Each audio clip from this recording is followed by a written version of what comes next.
Hey, morning. I know I'm on a little early, but maybe we'll get a little more done because we're, running low on time before we leave. So I thought maybe if I start a little bit early every day for the next couple of, oh, you have to get up and clean now? Oh, beans. Did I do that? I made you get up and clean? Gosh, doesn't really sound like me.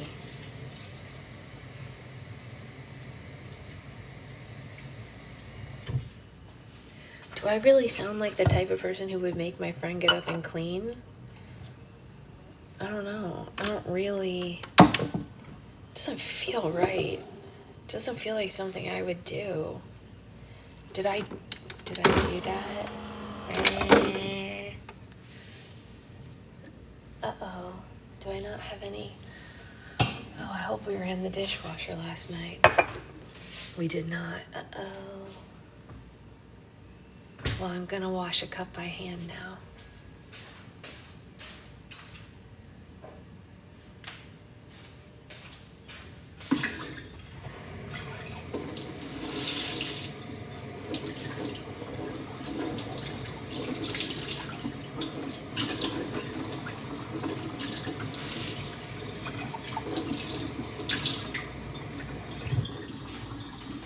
I'm just really picky about my coffee mugs, Like, we have other cups, but, like, I need my coffee in specific mugs, So, whatever that means. I'm kind of hungry, you guys. Does that mean that I'm gonna eat cookie butter? Maybe. Maybe it does. Maybe that's what that means. Maybe that's what that means. Will you be going to... heck yeah, I will. We already bought our tickets to see Beetlejuice this weekend. Who else is going? Heck yeah, I'm going to see Beetlejuice. You couldn't tear me away with something that tears people away from things.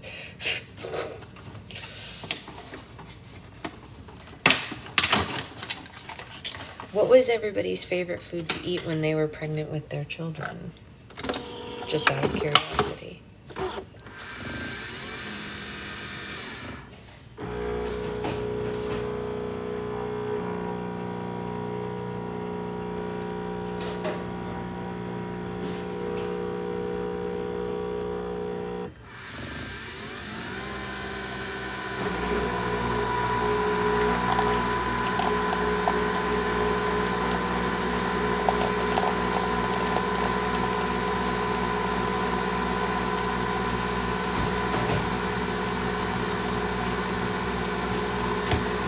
Sausage McMuffins with no egg.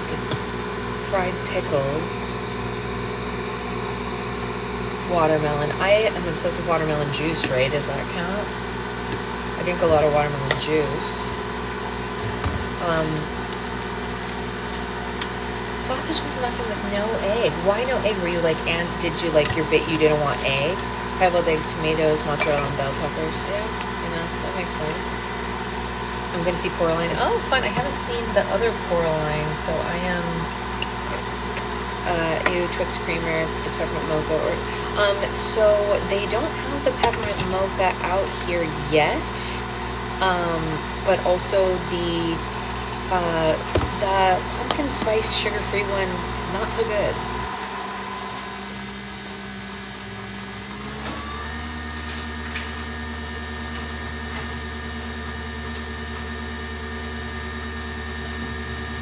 Tums. I can't have Tums because they have sugar in them, but I do have Wonder Belly, which is like a sugar-free version of Tums, kind of. And now I have this, which I will just eat because, well, I'm going to. No one can stop me. Stop me, Smee. Don't stop me. Stop me, Smee. Smee, don't stop me, Smee. Does anyone else absolutely love Hook? It's like one of the greatest movies ever. I think so, anyway.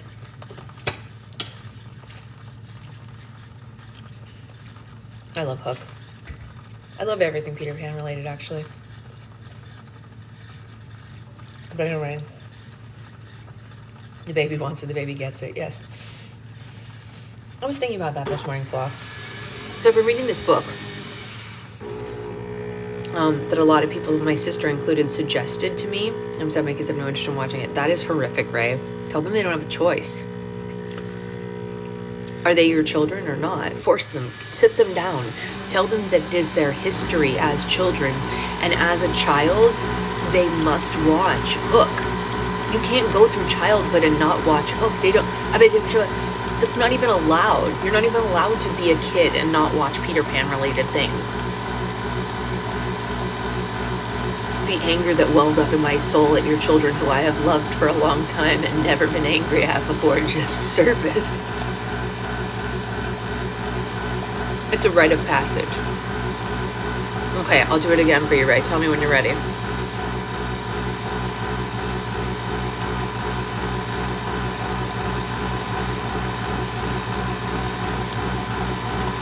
Children, you don't understand, and I'm going to tell you, Aunt Sasha said you have to watch Hook. It's a rule. You're not allowed to leave childhood without watching Hook. You're gonna love it. You have to trust me. Listen to me when I tell you it's one of the greatest things ever made. It doesn't matter that you think it's old and boring. It's not old and boring. It's the best thing that's gonna happen to you this week. I guarantee it.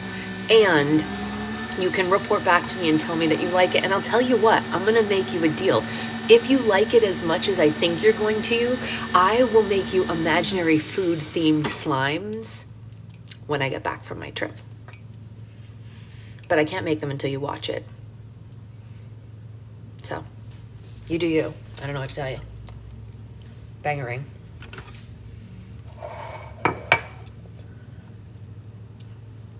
Wait, if I watched it, okay, I wouldn't have grown up. You might have grown up, but not happily. I want free slime. Should I watch Hook?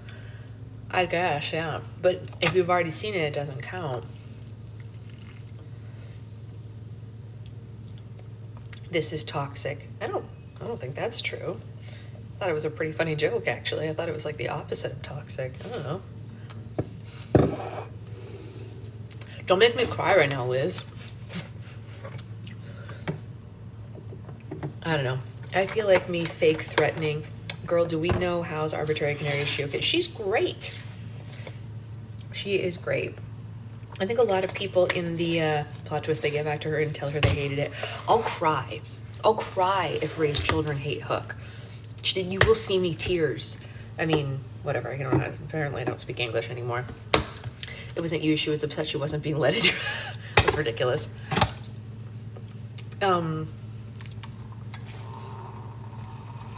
They can't hate Hook. You're not allowed to hate Hook. I've never watched David in its entire finale. Really? Ryan, you should watch it. So here's the thing, you guys. Hook is phenomenal. That's all. That's all I'm going to say. That's all I'm going to say. I fully support Sasha coercing my kids into watching a kid's movie. Exactly. Right? It was pretty funny. A good one at that. Not all kids' movies are good. Hook is one of those ones that the parents can enjoy too. They're not all that good. Some kids' movies suck, you guys. Some of them parents have to sit through and they're like, man, really? This again? Hook's not one of those. Hook's one of the good ones. Yeah.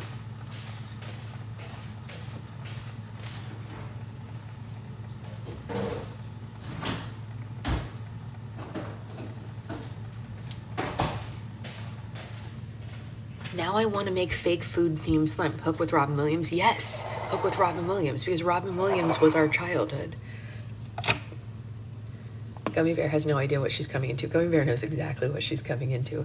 See, this is something Secret Husband and I actually agree on. Actually, we agree on most things, so I don't know why I said it like that.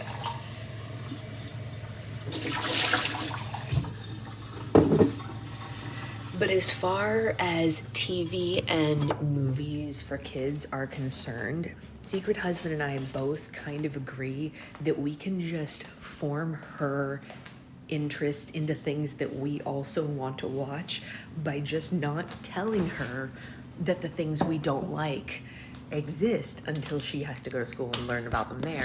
But when she's very young, I'm basically gonna do what my mom did to me, which some people might call indoctrination, but I call a good musical theater education.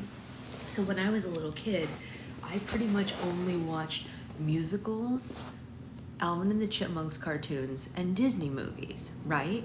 So, until they go to school. Listen, that's fine. Listen, I get that.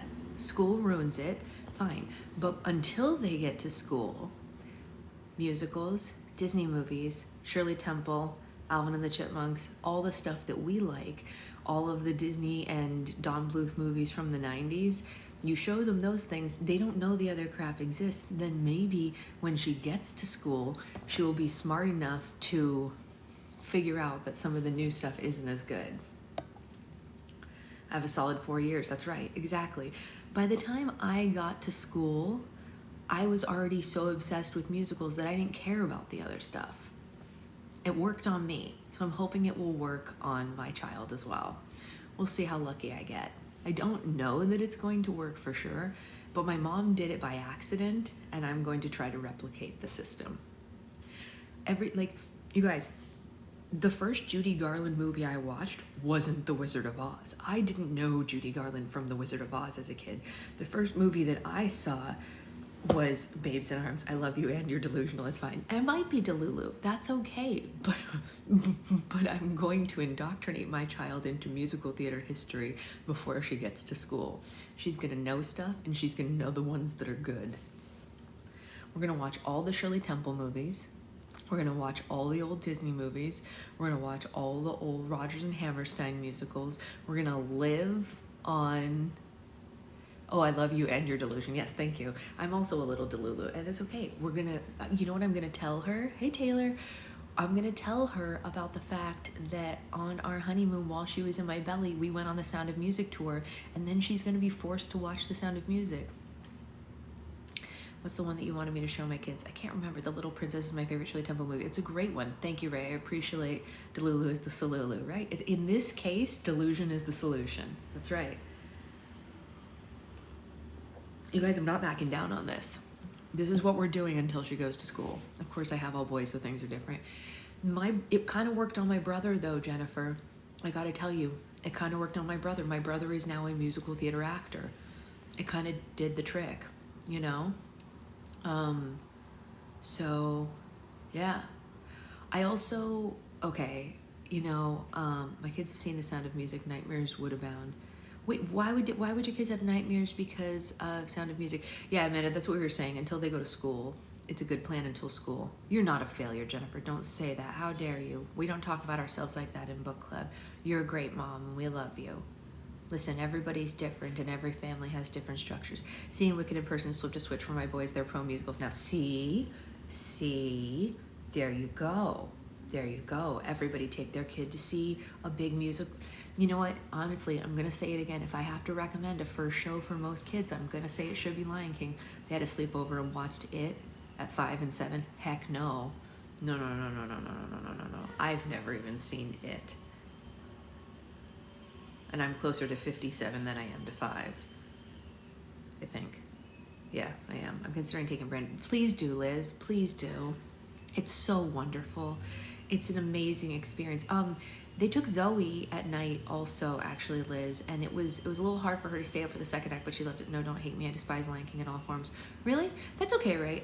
I just think that it's like a great first musical for kids. It's just, even if you don't like the story or whatever, like it's just so majestic, and they get so like in love with it, you know? That's the reason. It's not even that I think that The Lion King's like the best Disney thing of all time or anything like that, but like the animals, kids love seeing animals, you know, and things like that. So we've seen all the Disney musicals. My girls love musicals. Yeah, well, that doesn't surprise me, Amanda, knowing you. You're one of us. You should definitely see it when it comes around again, Anya. It's not coming back to Southern California probably for 2 years, though. My kids would be terrified of the hiding parts in The Sound of Music. Really? I don't know what it is. Like, those things never scared me when I was a kid. I just assumed it was just like a part of their story. Oh yeah, Naisa, they're amazing. They're all amazing.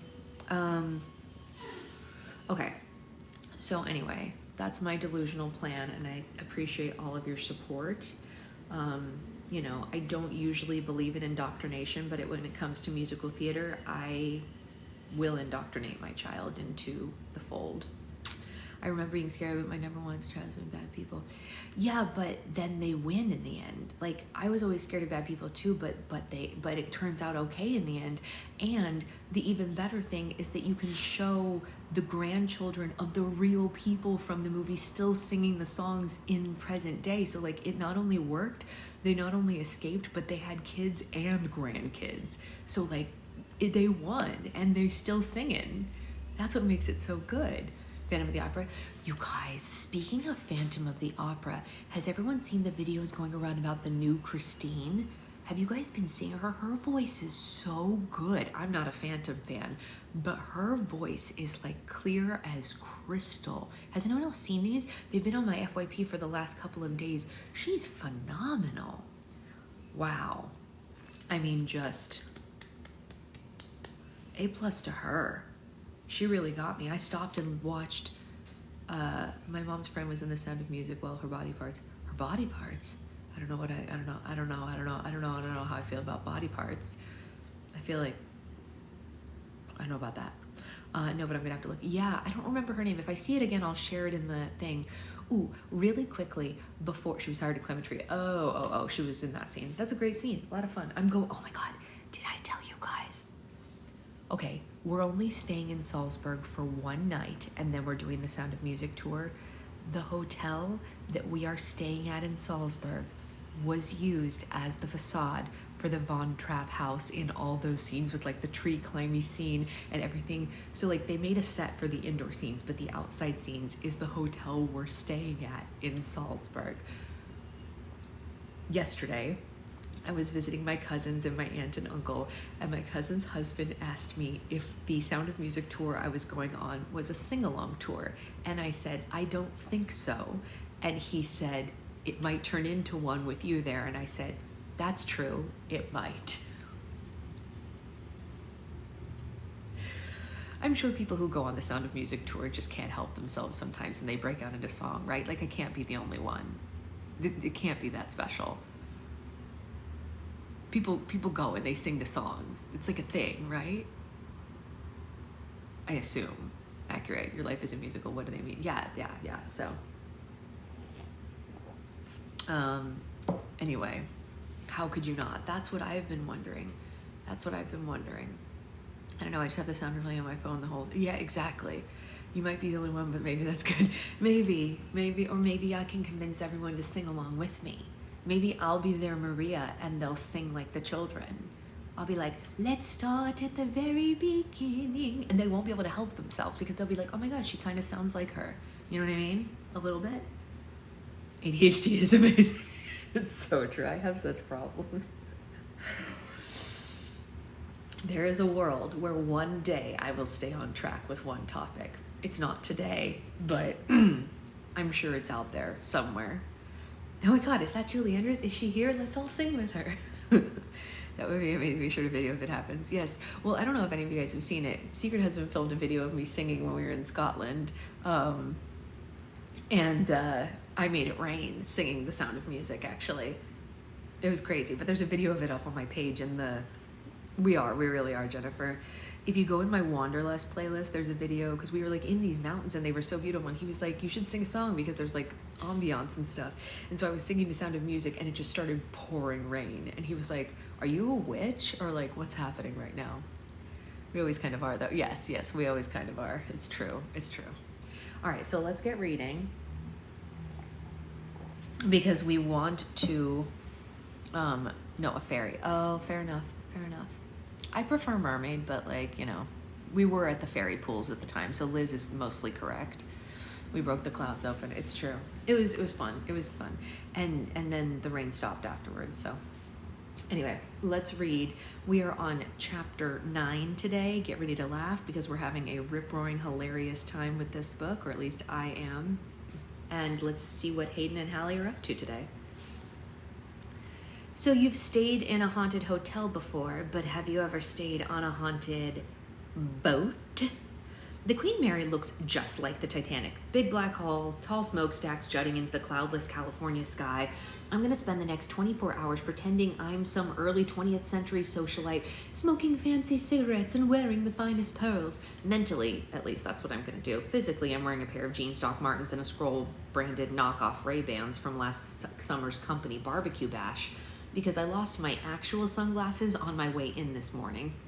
Meanwhile, Hayden's sunglasses are the same sharp yet not ugly and same shape yet not ugly and branded. Oh my god, we go to the Queen Mary for Thanksgiving. That's so funny. Yeah, they're in the area, Naisa, so it makes sense. He wears them all too well, and I hate the way that his arms flex and he hauls our bags from the parking lot. Hey, Mary. No, Hayden confirmed, never a boat. I hope that you provoking the ghost doesn't make them sink the boat, though. Right? There's totally not enough room for both of us on a door. How do I look, anyway? I ruffle my hair and try to get ready for the camera, and my sunglasses slide off my face yet again.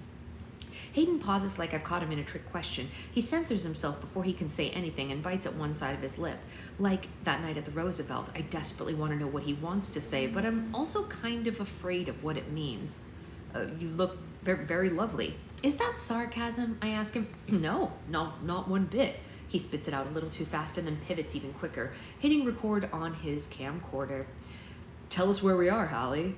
I spent the car ride over memorizing facts about the ship and leaving the spooky stuff to Hayden. I explain a quick history of the ship from its construction to its time as a troop ship in World War II, and then renovation into a hotel as we make our way through the parking lot.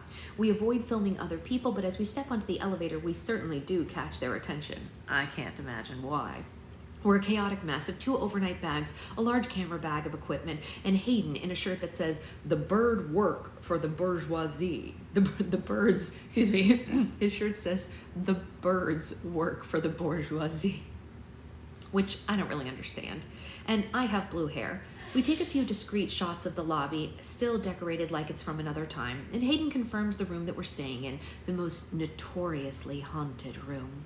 And when the concierge raises her eyebrow, he follows up with, "Yes, we really do want to stay in the evilest room that you have." Hayden pats my head and assures me that he's making up for disappointing me at the Roosevelt. My hero. With our keys, we trek down to room B340. The room smells of old carpet and wood and a faint twinge of must and sea salt air. The floors creak under each step as we move inside, and Hayden stops dead in his tracks.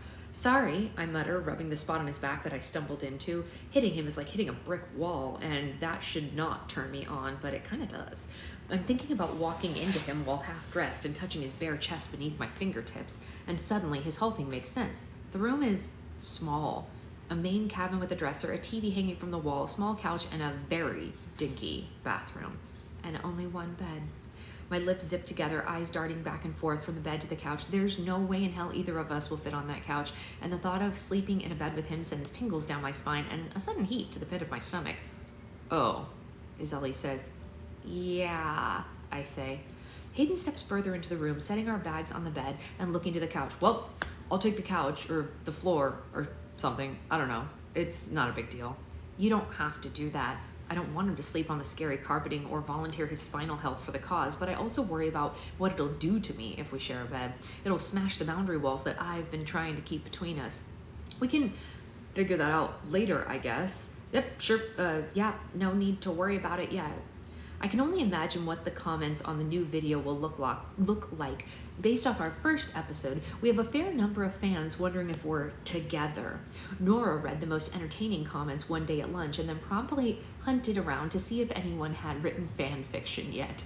I made her promise never to tell me if she finds any fan fiction. At the Roosevelt, we'd been in the same room, but not in the same bed. Tonight, there's a chance that I'll know what it feels like to sleep next to Hayden, and I'll feel the mattress move as he breathes or if he turns over. I don't know how to cope with this feeling that it might bring up. But despite everything, something keeps drawing me closer to him. And when the only one bed shock wears off, we unpack, evaluating our gear, and take the camcorder, EMF reader, and audio recorder with us. We have an appointment to tour the ship at sundown and a bit of time to kill until then. Hayden and I do our own quick tour, posting photos to our social that immediately garner more questions about our relationship. Neither of us wants to discuss the shippers with each other. On our private tour of the boat, we film the history and the notable haunts of the Queen Mary, and marvel at the gutted insides of the ship, the cavernous boiler rooms, and the 100-year-old engines, and I'm actually kind of enraptured by it. I can't believe that guy got crushed in a door, Hayden says, recalling one of the tragedies on the board we learned about on our tour. He arranges the camera on the tripod in our room, and I film him with my phone for some B-roll. Like, it really seems like a bad way to go. Okay, if you had to pick a way to die on this ship, how would you want to go? I tease. Well, peacefully in my sleep, obviously. That doesn't count. You have to die badly. You weren't that specific. Well, I am now. Oh, come on, he groans, sitting beside me on the floor. Our knees brush as he crosses his legs, slipping his boots off. His socks have tiny ghosts on them, and heavens, it is cute. The carpet's rough and it's rough and tacky beneath my fingers. There is no way that I am letting Hayden sleep on the ground. Not on this carpet. He will get fleas, and he will bring them home to his cat Cthulhu. Your accent's coming out again. One of his eyebrows raised. Is it? I nod. The harsh A's and the dropped R's flare as we bicker, and I enjoy the lilts his voice offers in his frustrated moments. On the podcast, and while we film most of our more straightforward content, he manages to cook his accent down to nothing. When we let loose, it feels like he's showing me the more authentic parts of himself. Perhaps I like his accent for that reason more than anything else. He also looks criminally good in his Red Sox hat. That might also be contributing to it. Is it totally unflattering when the accent comes out? The fact that he cares sends my stomach flipping. No, I shake my head. It's kind of cute, actually. We're silent for a terrible moment before I willingly break the silence by reaching into my duffel bag. That changes the subject really quickly. Hayden's eyes widen like flying saucers and fear ripples over him. Nothing kills the mood quite like a Ouija board. What is that? We're gonna talk to some ghosties the old-fashioned way, I cheer as he begins to chant. No, no, no, no, no, no, no, no, no, no, no, no, no. Hallie, you cannot just whip out a Ouija board like that. You realize you're inviting us to get possessed by a Zozo demon or something like that. What the hell is a Zozo demon? Mom? What? I said, what is he, my mom? Yes, this is your mother. In case anyone's wondering, Secret Husband's mom is very anti-Ouija board. Very anti-Ouija board. Speaking as someone who's never even seen one in person, I was like, you're like oddly against them for no one having brought them up. So yeah. Your mom was just like oddly against Ouija boards considering no one brought them up in the conversation. She just like is always against Ouija boards. It's very cute. Like, that's how you get possessed. Yeah, okay. she's convinced that when she was a kid, someone brought one out to sleep over and no one was ever the same. I was like, don't worry, we don't own one. So like, NBD, we're gonna be okay. One of your friends was the one moving it, just so you know. Yeah, just so you know, there was some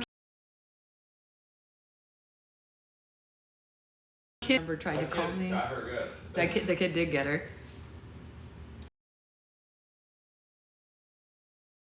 No, it's a spam caller keeps trying to call me and it keeps knocking me out of the thing because You can't like prevent calls or not. I should have. I just didn't. And sorry. Hi. Okay, I'm back. It was spam callers. Unknown numbers trying to get in, but we're good now. Hallie, you cannot just whip out a Ouija board like that. You're inviting us to get possessed by a Zozo demon or something.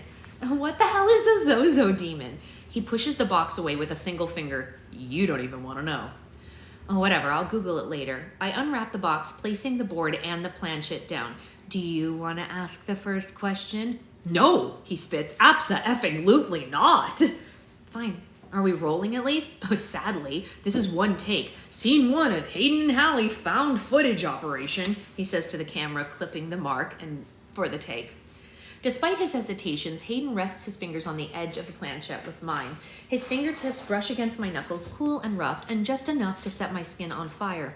Instead of brainstorming what I'm going to ask the demons haunting the ship about, I'm thinking about Hayden's hand. I am beep beep beep beep beep beep beep. Ooh. Can I read it? It's not actually anything bad. It's just too much for TikTok, I've learned. So it's not actually. You would look at it and you'd be like, oh. I quickly remind myself of unsexy things. People dying of tuberculosis on this boat, and how infrequently people bathed back in the day. God, anything to not make me think about my co-host manhandling me. If there are any spirits here with us, which I very much doubt there are on account of ghosts being fake, Can you make contact with them? Hayden frowns at the Ouija board. A warm spring wind sweeps through the open porthole. My skin flushes as I think about how stagnant it already feels in here. How much worse it will be when we have to share this meager double bed all night. The planchette does not move. Shocking. But no one's going to tune in to see us sitting over a Ouija board that I bought on Amazon. The internet demands spicy ghost content. Softly, so softly that Hayden won't notice, I nudge the planchette toward the yes marker on the board. Oh, it says yes, I conclude. In that case, well, do you have a name? Do not ask its name. Too late, I say. What's your name? A horrifying noise shudders through the spirit box running beside us. I have no idea what it says, but Hayden scrambles for his notepad, and he's writing in his usually legible, blocky, mostly shorthand, terrifying things only he knows about, like CE2K for Close Encounters of the Second Kind, PG film for the Patterson-Gimlin film. How good is your French? Hayden asks. No bueno, I reply. Well, it was definitely a French ghost. Right, okay. Ghosty, can you spell your name for us? I rack my brain for any French names. Jacques, Louis, Amélie. I guide the planchette subtly to a J, but Hayden interrupts the process. Ghost, can you tell us if you died on the ship? And did you die in this room? There's another crackle of life on the spirit box. My pinky toe feels uncomfortably cold and I brush it off as just pins and needles. But for a brief moment, I do wonder if maybe there's a ghost in here with a foot fetish or something. I shoot the planchette over to yes and Hayden gasps. For someone so smart, he's alarmingly gullible and really easy to scare. This is precisely why I cannot let myself believe in any of his theories. If I start somewhere like believing in ghosts, where is this gonna lead me? One day, it's ghosts. The next day, I'm wearing a tinfoil hat and I'm trying to steal the Declaration of Independence. Were you a passenger here? A soldier, maybe? He muses. I mean, I think I would haunt a place if I died there and never got to my final destination. It would be so sad to be a transient ghost. You don't even haunt a house. You're just stuck here on a boat. It's very millennial. Even in death, we can't get a house. She's funny. I like her. Yeah, me too. I like her. I kind of want to make her my friend. She lives in LA. I kind of want to be like, hey, let's hang out. The character? The author. I met her at the Los Angeles Times Book Festival, remember? We were in line to watch the same panel, so we're like the same level. She's slightly above me now that she's been professionally published, but we're like the same level of, we still have to have day jobs. How did you die? Hayden asks. Nudes, the spirit box yelps. What? Hayden sets his pad on the floor. Excuse me? Death by nudes, I say, obviously. It could have meant noodles, Hayden says. He flips his pad over to where he's written nudes and then scratches it out and changes it to nodes below it. Yes, that is far more acceptable. Thank you, Hayden. Finally, the fear clinging to him breaks into a laugh. He leans his head against the edge of the bed, scrubbing his hands over his face, and he saves these moments for us, cutting them from the episode, usually. He frames himself as a generally cool and determined host, but I like these vulnerable parts best. There's no role, no narrative to hide behind, just plain old Hayden. Just once I want a helpful ghost. Keep looking, dude, because they're not real. Oh, they're real, Hallie. They're just not helpful. Are you really not buying any of the stuff that we're finding? He asks. None of it? Of course, nothing here is groundbreaking yet, but you're not even, starting to warm up to it? I purse my lips together. I can't say I'm a believer yet, but my number of groans per episode has decreased, so I'm happily playing along. No, I assert. I have an image to keep up after all. It'd blow the whole false flag operation wide open if I confessed. But considering that I spent the past few minutes moving the planchette around the Ouija board, I'm not buying what we found tonight. We take the EMF measurements around the room and down the hallway before logging off for the night, saving our footage and preparing for bed. I scroll through our social media comments as I lie in bed liking the positive ones to show engagement. The dark and curious parts of my brain lead me to the Newbie Brothers Instagram page. They have more followers than we do, but as I scroll through the content, they don't have eager commenters. They mostly have grown men insisting that they're playing it wrong, which they are, on purpose, of course. I'd much rather have eager teenagers shipping me with Hayden than gamer dudes leaving me angry messages. I hope Scroll sees it the same way. I see it the same way, Hallie, don't worry. Hayden emerges from the bathroom, ready for bed, and without any prompting, he leans back on the tiny couch and attempts to settle himself, tossing and turning a few times, scrunching his legs up, but every position looks highly uncomfortable. In fact, all of this is extremely tragic to watch. This bed is big enough for the both of us. I'm so used to the person next to me feeling like an anchor drowning me that I didn't want to sleep beside anyone for a really long time. But Hayden's different. He feels like an anchor in a good way, grounding, keeping something where it ought to be, and reassuring me with the knowledge that I won't go adrift. We can share this bed. Sleepily, his eyes flicker up to me. As always, glasses or not, he can find me. No, it's all good. I'll be fine over here. You should be able to get a good night's sleep. Let the ghosts keep you up, not the back pain. I don't mind. Mind is the wrong word. I'm excited, nervous, terrified for what's going to be like, but I don't not mind. After a moment's consideration, he paused for his glasses on the coffee table and slides them onto his face. Hayden steps into the bedroom and slowly pushes the covers off on his side of the bed. And I try not to watch as he eases himself onto his back with a sigh of relief. Oh, man, that is much better. It'll be fine. It won't be weird at all. He's wearing those pajama bottoms again, the grossly cute pair of UFO paw prints, and a t-shirt. Hayden fluffs the pillows behind his head a few times before slipping his glasses off again. Lying in bed with Hayden now feels strangely intimate. Fresh out of the shower, he smells like his usual musky amber with a twinge of plain hotel soap, and his hair smells like the generic shampoo in the bathroom. Lemon verbena, he announced earlier, citing how all hotels have lemon verbena shampoo, and it might be a conspiracy.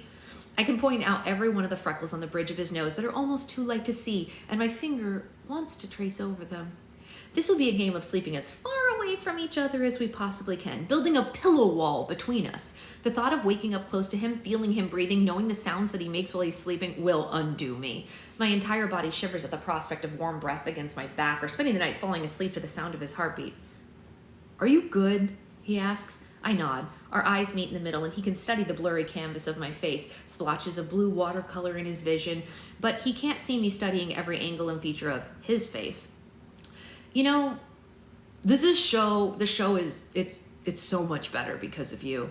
His words catch me by surprise. They've come from nowhere, but after years of feeling insignificant, I don't know how to respond to a compliment like that. Oh?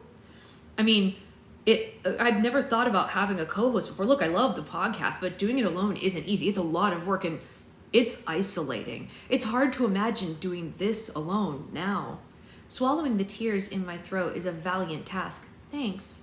You built something pretty good. You built some pretty good stilts for us to stand on. He flashes a tired smile. Yeah, I tried to. Now we just have to hope we don't run out of monsters to hunt for. Oh, fear not, Hallie, Hayden teases, shutting his eyes. I am a bottomless pit of weird information, so we will be good to keep going for at least another 10 years. Good. 10 years of convincing you that none of this stuff is real. Oh, it's real, he sighs. All of it? His eyes shoot open. All right. Not all of it. Tell me one thing you legitimately don't believe in, aside from like the shitty theories that you don't like. Hayden faces me, and I look at the space between us where his fingers bunch around the comforter. No one has ever felt so close and so far away at the same time, like we're magnets determined to find each other. It takes everything in me not to reach out and touch him. I don't think the moon landing was faked. Huh, I ponder. Do you know how many people it would take to cover up something like that? A lot. 411,000 people to be exact. I'm sorry, excuse me. There was a study done. That's a lot of people. Think about how hard it is to keep a surprise birthday party under wraps. You couldn't fake an entire moon landing with that many people involved. Oh, yeah, no, on that we can agree, I say. Cool. All right, well, I'm going to go to sleep then, and I'll try my luck on some other theories tomorrow. Good night. Hayden rolls himself over and flicks off the light. The port of Long Beach in the moonlight of the room. The port of Long Beach and the moonlit room. The moon light the room enough to see the outline of his body beside me, and something rubs against my foot beneath the covers, and I jolt away from Hayden. Was that you? I gasped. What? Rubbing my foot? No, that would be so weird of me to do. Are you sure? Yes, Hallie, I'm not playing footsie with you. Oh my gosh, maybe it's a ghost. Hayden reaches for the EMF reader on the nightstand. Please do not pull that thing out right now. Hayden grumbles and puts the device down. I itch at the space on the side of my foot that I felt the touch on and solemnly slink back into bed. Hayden laughs into his pillow, and as much as I'd love to kick him for finding this funny, I don't. Instead, I laugh too, and then something sinks in. I like how you always say goodnight before we go to sleep. The idea of someone wanting to wish me a good night shouldn't make me feel all warm and fuzzy, but when Hayden says it, it really does. Oh, he says, but there's no trace of judgment in his voice. Surprise, yes, but not judgment. He huffs out a small laugh. All right, then I'll stick with it. Good night, Hallie. Don't let the ghosties bite, I say. He laughs for real this time, and it feels like being at a sleepover with best friends. It feels like sort of a relationship that I've always wanted. I've always wanted to fall in love with my best friend, a person that I'd stay up past my bedtime laughing at dumb jokes with, rolling over and saying, okay, now we're going to sleep, only to do the opposite. I want to fall asleep to the sound of his laugh and the waves and the creaking of this silly old ship. I don't want to fall asleep any other way. Oh, but thank F we did this episode in March and not August. I respect the ship's desire to be authentic and give the guests an immersive hostel stay, but I could have seriously gone for some air conditioning. All we have to cool this room is a single wire fan that made terrifying noises, and when I tried to turn it on at 2 a.m., I woke up Hayden with my antics and he captured an unflattering shot on the night vision camera of me trying to reach the fan cord, thinking that it was our French ghost. Birds chirped outside the porthole, and a distant cargo ship honks. Oop, what have I done? Sorry, guys. A distant cargo ship honks aggressively at the port.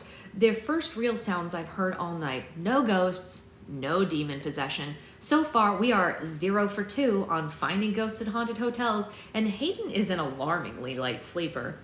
I can't tell it's from years of caring for his dad, or if he just desperately really does want to find a ghost. I rub at my eyes with the base of my palms, wrapping my arms around the pillow beneath me. My fingers curl around the thin fabric that smells like amber and lemon verbena, and then the horror sinks in immediately. A pillow should not be this firm and rigid. A pillow should not smell this good, nor should a pillow breathe. I am not pressed against the starchy sheets beneath me, nor am I swaddling a pillow in my sleeve. I am hanging on to Hayden. Everything about him is consuming his scent, his soft touch of his arm behind my back, and the rhythm of him breathing. My head rests against his chest as he lies on his side, an arm draped over my body. Our legs are weaved together, and a brush of his knees beneath the covers. Hayden rests his head on the top of mine, lips close enough to kiss my hair. His body is firm but inviting, corded muscles along his chest and stomach cushioning the body parts of his shoulder, the bony parts of his shoulder and rib, and heat spreads to wherever we connect. In short, I just want to die now. I'm not entirely sure if I want to die in a good way or a bad way. When I imagine a perfect morning, I imagine waking up in someone's arms, someone who cares and wants me there, and where nothing is enough to drag me from underneath the covers, no bony cuddles or morning breath bad enough to pull me away, and Hayden is the one to finally paint that picture for me. Want simmers in my stomach the same way that it did last night when he first climbed into bed. It's the magnetism in my brain telling me that he's different, and I fear this mess could come from falling for another coworker. But what scares me even more is how right everything with Hayden feels in ways that it really never has felt before. I feel him breathing beside me, hyper aware of the soft touch of fingertips on my hip. As much as I want to claw at his t-shirt more and slide closer, I pull myself away. Before I scramble too far, I watch him. He doesn't seem to notice I've left or that I've been cuddling him in the first place. His hair is a messy mop of dark waves. Overnights, he doesn't bother shaving, letting the usual layer of scruff on his cheek become heavier. He looks so much more peaceful when he's sleeping. Hayden doesn't carry the same concentrated tension in his shoulders that I feel is ever-present wall between him and the world. I think of all the years he must have spent doing nothing but working and taking care of his dad, shuttling him back and forth to appointments, cooking every meal, ready to jump off the bed to help at the sign of trouble. He gave up years of his life for someone else and always put himself second. Because of this, I let him rest. We spend most of the car ride back to LA in silence. I stutter out a thanks when Hayden brings me coffee after he checks us out. He asks what music I want to listen to in the car, but words are few and far between. I feel his heavy gaze on me the entire time, like he's waiting for me to say something and he doesn't know how to fill the space. It's hard to look at him without thinking of how good it felt for someone to keep me close. If the fear of falling for him or dating another coworker didn't fester in the back of my brain constantly, I might have actually snuggled closer to him. I might do something. I have enough evidence to believe Hayden would at least reciprocate. He's kind enough to drive me all the way back home, even though it involves trekking entirely across Los Angeles and over the hill. It's an extra 45 minutes of trying to pretend that I'm not imagining his touch or warmth, not imagining the deep rasp of his voice. As Hayden pulls up in front of Nora's place, he beats me out of the car and fetches my duffel bag for me. I think of the little things that Hayden does on a daily basis. Compliments the fun patterned leggings that I wear. Notices when I paint my nails new colored. Made it a point to memorize my coffee order early on in our friendship. Having someone who cares the way he does makes me want to try and be brave and face my fears, feeling that bubbles beneath the surface. Thanks, I say, taking the bag from him. Sure. His grip doesn't loosen yet, like he's hanging on to my things and his words at the same time, and then finally he releases, Hey, Hallie, are you all right? Yeah, I lie. Fine, how come? I don't know, you're just quiet today. Does he know? Hayden wakes up when the wind blows too hard in the room, swearing it's a poltergeist or a death echo or some weird apparition. He must have felt me snuggling against him, the way my fingertips tightened around his t-shirt as I clung to him, thinking that he was a pillow or a blanket if he did. What did that do to him? Maybe I don't want to know. I don't know, just tired. I didn't sleep well because of all the heat in the room. Hayden smirks. Or was it something else keeping you awake? You're snoring. Hey, I don't snore, he shoots back. I pinch my fingers together. Well, a little bit you do. Well, whatever it wasn't a ghost. You keep telling yourself that, non-believer, and rest up. Non-believer. It's far from a nickname that I'm used to, and certainly not one I could imagine finding in Cosmo's sexy articles about tips and tricks. But it makes something flutter in my stomach anyway. I'll text you tomorrow, I say. We've got some road trip planning to do.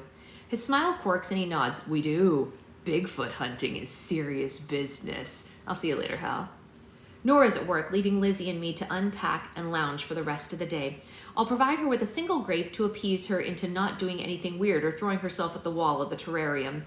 I still don't know if it's a hobby of hers or if she's trying to break free from her cage. I'm really too scared to ask.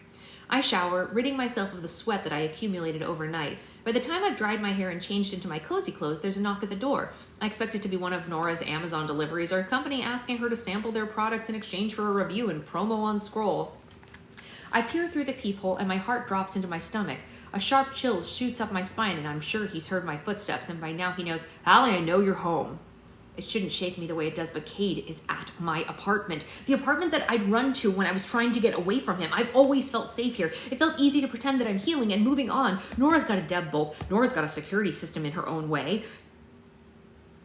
Wait, Nora is a security system in her own way. I'm convinced that the girl could use anything as a weapon if she tried hard enough. A taser hangs from the key rack, and I am tempted to use it. I would love to see this man pee his pants. I steady myself before I open the door, and I don't even greet him before he steps into the door frame, keeping me from shutting it in his face again. Hi, I say. What do you want? Fear ratchets through my body. We're alone.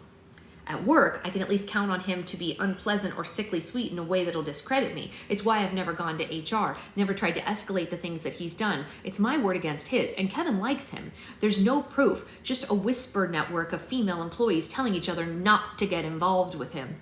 Some greeting. What are you doing here? We're inches apart, and he deems that insufficient, and he steps into the apartment. I can't show him the weak spots in my armor that he put there. Instead of giving me a forceful tug or a shove, Cade lowers my hand from the door frame, allowing himself inside. I need the external trackpad. I raise my eyebrows. My external trackpad? He nods. The one you bought me for my birthday last year? Cade toys with the picture frames on Nora's bookshelf. Yep, that's the one. Well, it's mine. I bought it. Are you 5? That's 5-year-old logic, Cade. He turns his lips up into a contentious smile. It took long enough to learn everything about him has a sound. Every one of his movements sounds like, are you sure about that? Every time he smiles, it's, oh, Hallie.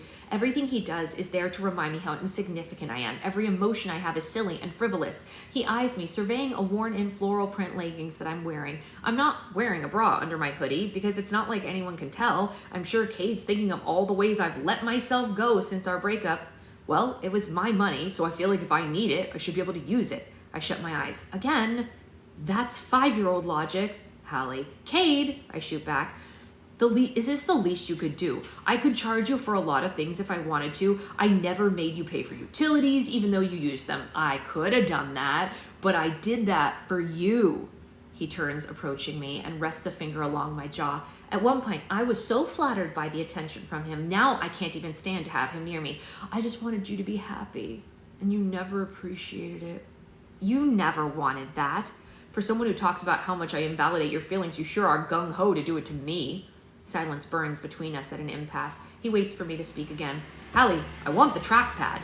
Newbie Brothers needs it for one of our sessions, and I'm not buying a new one. I'd hate to tell Kevin that the reason we're late on this episode is because you refuse to play nice. My breath catches in my throat. I worry that Kevin likes Kate enough to reprimand me or cancel my show because I'm letting my personal feelings interfere with Scroll's business. No show means no job. That's the power Kate has always had, and it'll always be his word over mine. I think Scroll is fine with some friendly competition, but letting your... Oh, sorry. Wrong voice. I think Scroll is fine with some friendly competition, but letting your personal grudges get in the way might not be the way to win, Hallie. Cade taunts. No, I say, but getting more views and engagement than you is the way to win. He laughs. Do you really think people want to watch you hunt for ghosts? You don't even believe in that stuff. You're selling out for the sake of spiting me, and honestly, it's embarrassing. I think of the past few weeks, sleeping in haunted hotel rooms, snacking on candy and bags of chips in the middle of the night while a spirit box thumps in the background, spending hours in Hayden's apartment as he runs me through yet another slideshow on the most compelling Bigfoot footage, and he explains how it cannot be a man in a suit. I may not believe in ghosts or monsters yet, but I am having fun in a way that I haven't had in years. I'm happy, which is more than I could say for a really long time. You all right? Yeah, sorry. No, Sorry, I want to, no, you don't be sorry. I was making sure you were okay. The trackpad, he repeats and holds out his hand. I'm not gonna ask again. I disappear into my room, unplug the extra trackpad from my laptop, biting back tears. I hardly even use the thing, but the fact that Cade feels like he can just walk in here and take what he wants from me, that he can still take things from me, makes it really hard to keep my composure. I swallow back my tears, storming into the living room and shoving the device into his hand. Just take it and go. He stares me down like I'm a child that he can reprimand, and I fear him like a kid fearing a timeout. Still, Hallie, you don't have to be like this. I want you to take your effing trackpad and get out of my apartment. It's and mine. You just make a habit of living places and never being on the leash. Shut up! And using people to your advantage. I meet his gaze. He's a few inches taller than me, and our eye lines are nearly even. I've never been even with someone like Cade. He will always look down on me. He can't help thinking about how I can't help thinking about how Hayden physically has to look down at me. Otherwise, he'd miss me every time. Hayden always looks at me like I'm a view that he wants. Is that what you're doing with this new guy too, Hal? How'd you get him to agree to your show? Is it the same way you convinced me to help you move up? The dam of tears in my eyes is about to burst. In moments like this, I hate 22-year-old me who thought there was any kindness in the things that Cade did. I hate the girl who agrees to get drinks with him, who liked the attention from him and was so desperate to feel special. I hate the girl who agreed to go home with him and thought that beep boop beep boop with someone like Cade was a good idea. I hate the girl who took so long to walk away. Deep down, I know it's not my fault, but in moments like this, I want to blame someone. Cade's good at convincing me not to pin it on him. Did this new guy know that he got lucky because no one else wanted to work with you? If it weren't for me, you would have let go on one of the rounds of layoffs a long time ago. But no, you knew getting in bed with me would help you out, so you did it. I'm sure your new co-host seems nice and shiny right now, and he's probably just grateful that you plucked him out of dark web of obscurity, but he'll realize what you are too. Just give it some time. I struggle to keep my tears back, failing and sniffling them away as much as I can. Cade sighs something patronizing as I wipe at my eyes. If I'm so insignificant, if I matter so little to you and everyone around me, then why the F can't you just leave me alone and let me live my life? I know the answer. It's because I had finally had enough of his bullshit, and I'm braver than I give myself credit for, but it's the reason everything is broken around me and the reason that Cade wants to keep punishing me. He looks over my meek composure, smiles, and reaches for the door. He's done what he came to do. I'm looking forward to your next episode. And then the door slams behind him and I can't lock it fast enough. I wait until Cade is out of earshot before the tears come. A stronger person wouldn't have tolerated Cade's torment for 3 years. Someone who wasn't me would have left sooner. Someone stronger than me wouldn't let Cade still treat me this way. I swore I was done with it too. I wish I was more like the brave and tenacious co-host our fans think I am. My phone buzzes on the coffee table, drawing me towards something other than my grief. I open Hayden's message, and it's a photo of Cthulhu sitting happily in front of Hayden's sneakers, presenting him with a small, alien-shaped squeaker toy. Hayden, 11:42 a.m. He'll bring me an entire Area 51 after we're gone for almost a week. I wipe my snotty nose with a laugh, and relief washes over me. I worry my panic would drive a wedge between the two of us, but it evidently has not.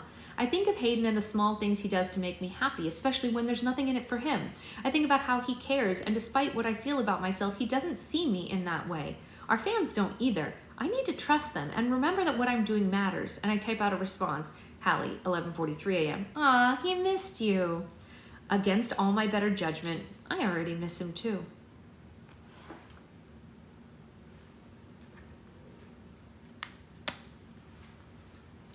Well, Cade's a jerk. Yes, he seems a little mean. A little mean? A little mean. A lot of mean. So really quick, everybody, we are trying to compile a list of Halloweeny, witchy, sweet, cozy, you know, whatever books. So if you could go into the book club chat and drop any recommendations that you've heard about for like cute fall books for our first book for October. We decided that we wanted something kind of like Enchanted to Meet You with like a witchy, cozy, small town vibe. So we're going to be looking for some of those, and one of these days we'll do a thing where like we read through all the descriptions in one thing and like let everyone choose what they want. So drop your suggestions there. We have Roll for Slime tonight, which will be a lot of fun. I will post that agenda shortly. And that's pretty much the whole kit and caboodle. All of the book club days except for today are uploaded for anyone who needs them. I will get this one uploaded soon, and I'll see you all for Roll for Slime later. Bye, guys.